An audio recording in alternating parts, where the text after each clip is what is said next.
itti qashti obboleetti gaarii jirtaa buchee koo raachee koo nafsee koo dhiyoote si jira nafsittii koo foon haa naa jiraadhu dabalii naa jiraadhu goota koo habiibi galbi har'a ቆይ ፕሮግራም ይመረጣ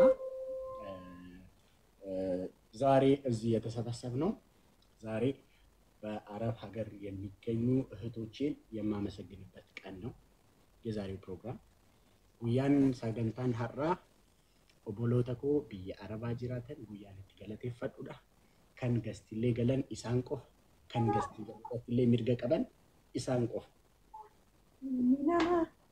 ላከላ ማተራና ሊገቡት እነሱ ናቸው ኢሳንፋነን ሐሳ ኦላይቹዳ በዚህ አጋጣሚ አፋን ኦሮሞ ለማትሰሙ ልጆች ያውኑ ያጫሉ ዘፈን በጣም ስለምወደው ልንገራችሁ ያውኑ ያጫሉ ዘፈን የሰው ልጅ ይላል ርዕሱ እና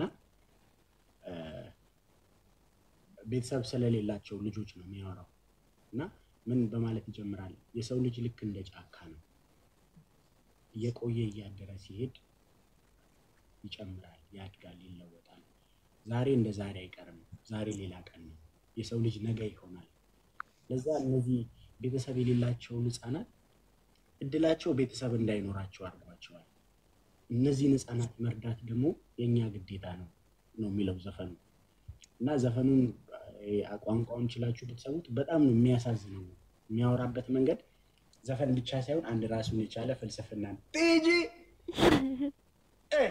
ሆና ደቆ ራሱን የቻለ አንድ በጣም ትልቅ ፍልስፍና ነው ዘፈኑ ራሱን የቻለ አንድ ራሱን የቻለ በቃ ስለ ሰው ልጅ አፈጣጠር የሚናገር ዘፈን ነው ስለ ርህራሄ ስለ ሰው ልጅ ርህራሄ ያወራልና በጣም ነው የምወደው ሁላችሁም ይሄን ዘፈን ተጋበዙልኝ ኢልመና ማይላን የሰው ልጅ ዛሬ እንዳለው አይቀጥልም ያድጋል ይመነደጋል ይሰፋል እንደማለት ገርማሙ ቶላ እስቲ ገባ እስቲ ገስቲና በነሙካ ጀሚላ ማንዱበት አንቺ ቺኮ አካም ኦቦሌቲ ጋሪ ባገገመደሽ በጎሉ ማንገመነ እኔና ጀሚላ አጥቲ ገልቢ አንቺንማ ሳላደንቅ ተላልፈን በእውነት ገለተው መሺ በከራቼ ወይ አናስ ገለተ ይፈታ ገለተው ምጅራድ ናፍ ጅራድ ተስገሊ ኦቦሌቲ ቁልቁሉ ራቼ ኮ ማሊ ፈከሲት ጃለተም ታቲ ገሩ ማሉ ማፈከሲት ጃለተም ታ ማሎዳ ኑቲ ቢቢቹሺ ኪና ኦሮሞ ጀግና ነው ኦሮሞ ፍቅር ልቡ ቁልቁሉ ኮ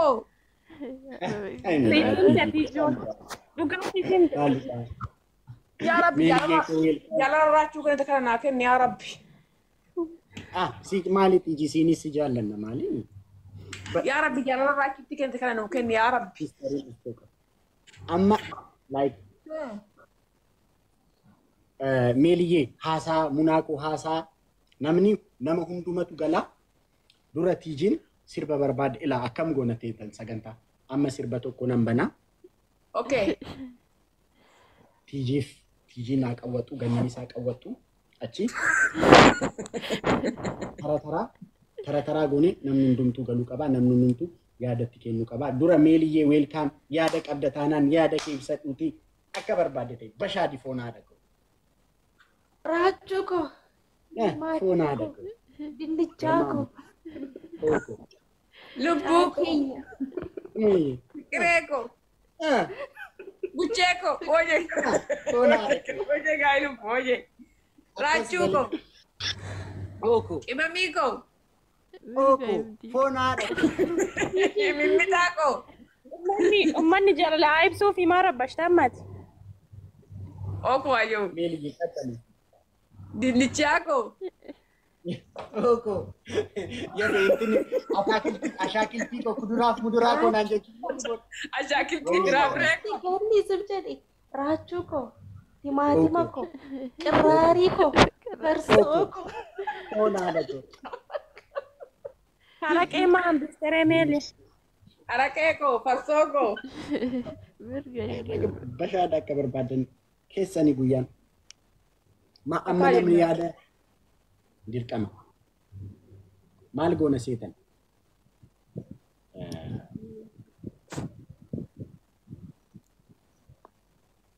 amma seetatu waye bontu Kan fayyuma nagaadha kun gira baga gammadde walumaanu gammadu Iltuu koo lubbuu fiqiree koo lubbuu Ganda sanyi. bontu ko marrabbashin kaanan dubbisa imamii oromoo qoraasuma dhiiraa akkas malee si jaallanna naa jiraadha anillee baay'een isin jaalladha siif jennee mana ijoolleetti bilookiidhaan warra mi'uutii nu godhu dhugaa rabbi nan beeka dhugaa rabbi nan beeka bililleen bana hiijii ko tokko qawxii goonaa jechuudha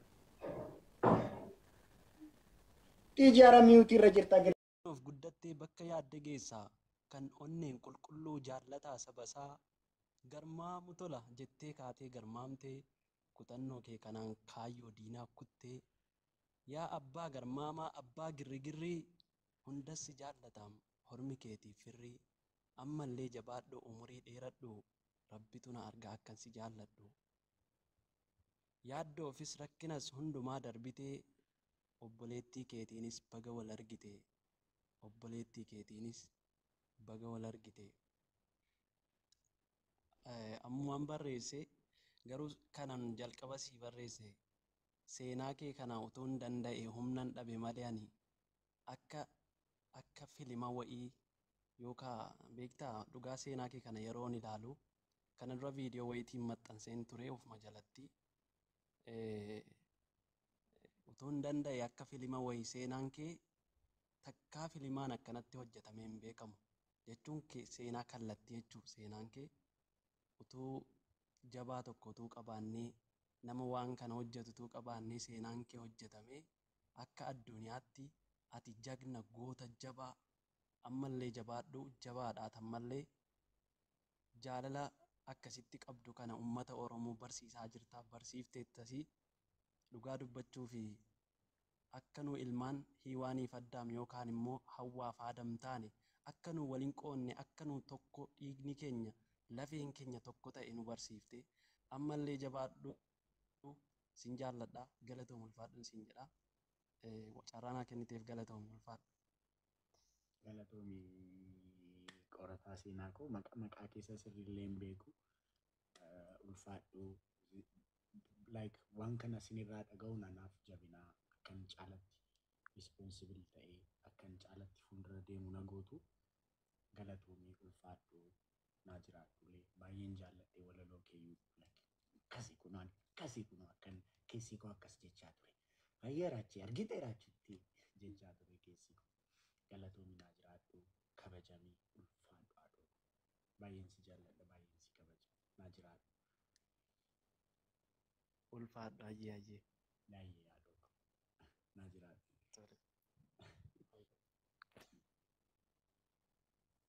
Hayyuutti koo dubbata.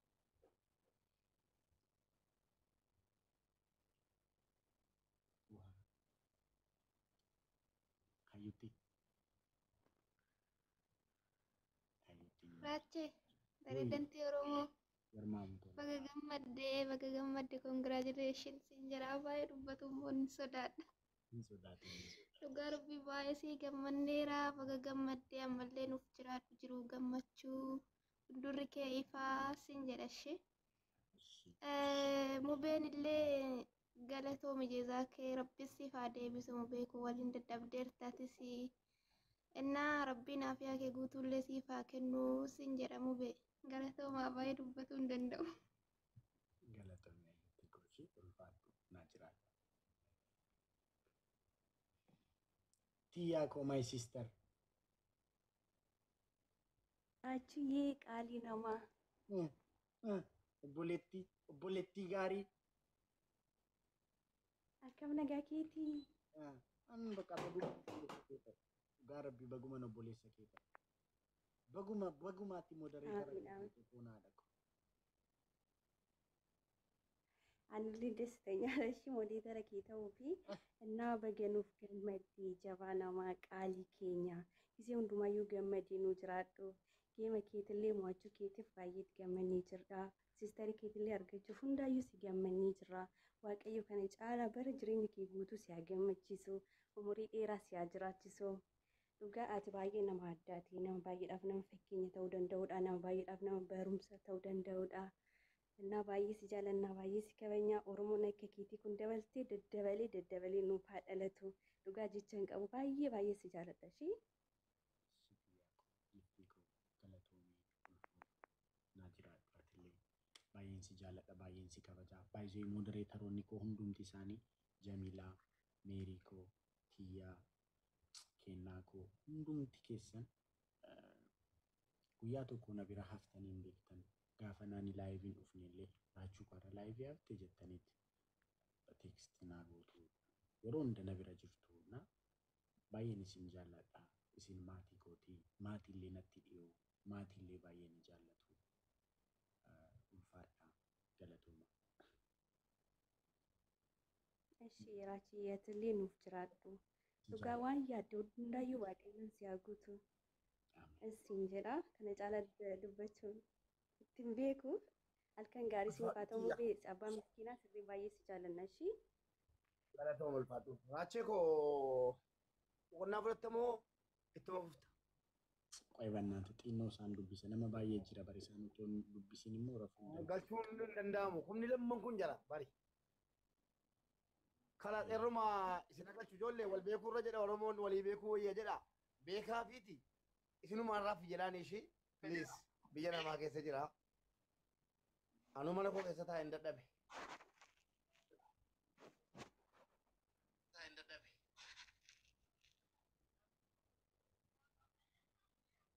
Raha. Warache akkami? Nagaadha. Baga gammadde raache. Baga walumaan. Obboleettii teetiin illee baga wal agartee gammachuu lama gammaddee bara kana keessa ammallee rabbi gammachuu uuman qabne siif haa kennu.